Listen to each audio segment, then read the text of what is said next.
chỉ một thoáng niệm dài hơi thở, mai mốt rồi cũng trổ mầm thiên.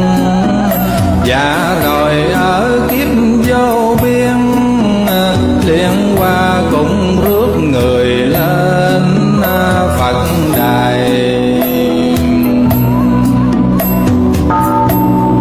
Lại như có một người lại bay, chỉ chắp tay đến nỗi chỉ đưa, một tay lên rất thờ ơ, hoặc chỉ hơi cúi đầu như gật đầu.